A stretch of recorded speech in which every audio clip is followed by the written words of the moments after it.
Hi friends, welcome back to my channel.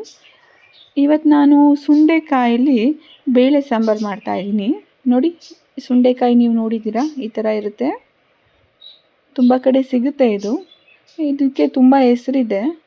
ಇದನ್ನು ತಿನ್ನೋದ್ರಿಂದ ನಮಗೆ ಇಮ್ಯುನಿಟಿ ಪವರ್ ಜಾಸ್ತಿ ಆಗುತ್ತೆ, ಮತ್ತು ನಮಗೆ ಹಾರ್ಟ್ ಪ್ರಾಬ್ಲಮ್ಮು ಇನ್ನೂ ತುಂಬ ಒಳ್ಳೊಳ್ಳೆ ಗುಣಗಳಿದೆ ಇದರಲ್ಲಿ. ನೋಡಿ, ಇದನ್ನು ನಾನು ಮೊದಲಿಗೆ ಇದನ್ನು ನೀಟಾಗಿ ಬಿಡಿಸ್ಕೊತಾ ಇದ್ದೀನಿ. ಇದು ಒಂಥರ ರೌಂಡ್ ಗೋಲಿ ಸ್ಮಾಲ್ ಬಾಲ್ ಥರ ಇದೆ. ನೀಟಾಗಿ ಬಿಡಿಸ್ಕೊಬೇಕು ಈ ಥರ. ಇದನ್ನು ಬಿಡಿಸಾದ್ಮೇಲೆ ಒಂದ್ಸರಿ ಇದನ್ನು ತೊಳ್ಕೊಂಡಿದ್ದೀನಿ. ಈಗ ತೊಳೆದಾಗಿದೆ. ಈಗ ಇದನ್ನು ಕುಟಾಣಿ ಇರುತ್ತಲ್ವ, ಅದರಲ್ಲಿ ಜಜ್ಕೋಬೇಕು ಒಂದೊಂದ್ಸರಿ. ಜಜ್ಜಿದ್ರೆ ಇದರಲ್ಲಿ ಸ್ವಲ್ಪ ಬೀಜಗಳೆಲ್ಲ ಈಚೆ ಬರುತ್ತೆ. ನೋಡಿ ಯಾವ ಥರ ಬೀಜಗಳೆಲ್ಲ ಈಚೆ ಬರ್ತಿದೆ. ಇದರಲ್ಲಿ ಬೀಜಗಳು ತುಂಬ ಜಾಸ್ತಿ ಇರುತ್ತೆ. ಅಟ್ಲೀಸ್ಟ್ 30% ಬೀಜಗಳನ್ನಾದರೂ ಈಚೆ ತೆಗಿಬೇಕು ಇದರಿಂದ, ಇಲ್ಲಾಂದರೆ ಕಹಿ ಬರುತ್ತೆ ಸ್ವಲ್ಪ. ನೋಡಿ, ಈಗ ನಾನು ಇದಕ್ಕೆ ಕುಟ್ಟಾದ್ಮೇಲೆ ಇದಕ್ಕೆ ಒಂದು ಗ್ಲಾಸ್ ನೀರು ಸೇರಿಸ್ಕೊಂಡು ನೀಟಾಗಿ ಕಿವುಚ್ಕೊತಾ ಇದ್ದೀನಿ. ಈ ಕಿವುಚೋದ್ರಿಂದ ಸ್ವಲ್ಪ ಬೀಜಗಳೆಲ್ಲ ಆಚೆ ಬರುತ್ತೆ. ನೋಡಿ, ಈಗ ಇದು ಆಗಿದೆ. ಈ ಥರ ಎರಡನ್ನೂ ಸಪ್ರೇಟ್ ಮಾಡ್ಕೋಬೇಕು. ಇದನ್ನೆಲ್ಲ ತೆಗೆದುಬಿಡಿ ಸೀಡ್ಸು. ಈಗ ನಾನೀಗ ಒಂದು ಕುಕ್ಕರ್ ತೊಗೊತಾ ಇದ್ದೀನಿ. ಆ ಕುಕ್ಕರಲ್ಲಿ ಸ್ವಲ್ಪ ನೀರು ಹಾಕ್ಕೊಂಡಿದ್ದೀನಿ. ಸ್ಟವ್ ಮೇಲೆ ಇಟ್ಕೊಂಡು ಅದಕ್ಕೆ ಸ್ವಲ್ಪ ಉರಿ ಹಾಕಿ, ಮತ್ತು ಹೀಗೆ ಒಂದು ಅರ್ಧ ಕಪ್ಪಷ್ಟು ಬೇಳೆನ ತೊಳೆದಿಟ್ಕೊಂಡಿದ್ದೀನಿ, ಅದನ್ನು ಸೇರಿಸ್ಕೊತಿದ್ದೀನಿ. ಬೇಳೆ ಒಂದು ಸ್ವಲ್ಪ ಲೈಟಾಗಿ ಹಾಕಿ, ಜಾಸ್ತಿ ಹಾಕ್ಬಿಡಿ. ಸಾಂಬಾರು ತುಂಬ ತೆಳು ಇರಬೇಕು. ಮತ್ತು ಇಲ್ಲಿ 2 ಟೊಮೊಟೊ ಹಾಕ್ಕೊತಾ ಇದ್ದೀನಿ. ಮತ್ತು ಒಂದು ಮೀಡಿಯಮ್ ಸೈಜು ಈರುಳ್ಳಿನ ಕಟ್ ಮಾಡಿ ಇಟ್ಕೊಂಡಿದ್ದೀನಿ, ಅದನ್ನು ಸೇರಿಸ್ಕೊತಾ ಇದ್ದೀನಿ. ನೋಡಿ, ಟೊಮೊಟೊ ಕಟ್ ಮಾಡಿಬಿಡಿ, ಹಾಗೆ ಉಂಡೆನೇ ಹಾಕಿ.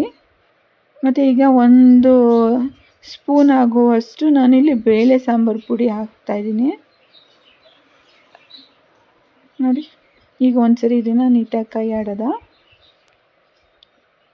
ನೀಟಾಗಿ ಮಿಕ್ಸ್ ಮಾಡಿ. ಈಗ ಮಿಕ್ಸ್ ಆಗಿದೆ.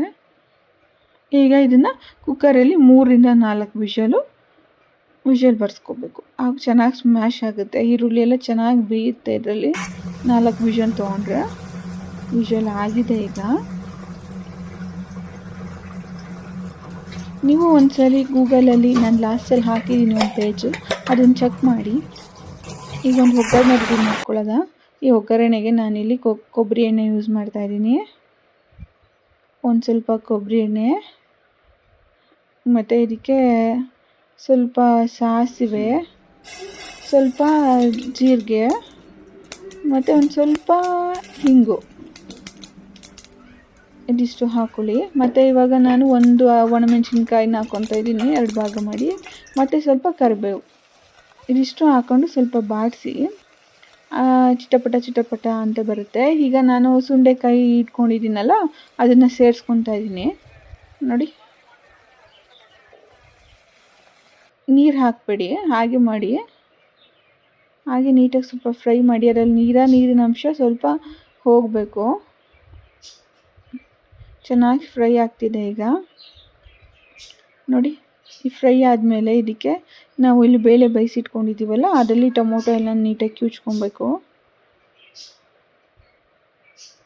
ಟೊಮೊಟೊನ ಹಾಗೆ ಉಂಡೆನೇ ಬೇಯಿಸೋದ್ರಿಂದ, ಬೇಯಿಸ್ಬಿಟ್ಟು ಕಿವುಚೋದ್ರಿಂದ ತುಂಬ ಟೇಸ್ಟ್ ಚೇಂಜ್ ಆಗುತ್ತೆ. ನೋಡಿ, ಈಗ ಇದು ಆಗಿದೆ. ಸುಂಡೆಕಾಯಿ ಸ್ವಲ್ಪ ವೈಟ್ ಥರ ಬರ್ತಿದೆ.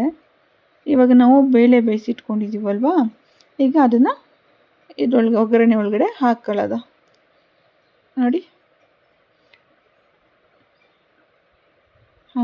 ಹಾಕಿದ್ದೀನಿ. ಈಗ ನನಗಿದು ಸ್ವಲ್ಪ ಗಟ್ಟಿ ಅಂತ ಅನಿಸುತ್ತೆ. ಬೇಕು ಅಂದರೆ 1 ಗ್ಲಾಸು ನೀರು ಸೇರಿಸ್ಕೋಬೋದು. ನಾನಿಲ್ಲಿ ನೀರು ಸೇರಿಸ್ಕೊತಾ ಇದ್ದೀನಿ 1 ಗ್ಲಾಸು. ರುಚಿಗೆ ತಕ್ಕಷ್ಟು ಉಪ್ಪು ಹಾಕ್ಕೊತಾ ಇದ್ದೀನಿ. ಆದಷ್ಟು ನೀವು ಕಲ್ಲುಪ್ಪೇ ಬಳಸಿ. ಇದನ್ನು ಒಂದು 5ರಿಂದ 10 ನಿಮಿಷ ಚೆನ್ನಾಗಿ ಹೈ ಫ್ಲೇಮಲ್ಲಿ ಕುದಿಸ್ಬೇಕು. ನೋಡಿ, ಗಮ್ ಅಂತ ಒಂಥರ ಸ್ಮೆಲ್ ಬರ್ತಿದೆ.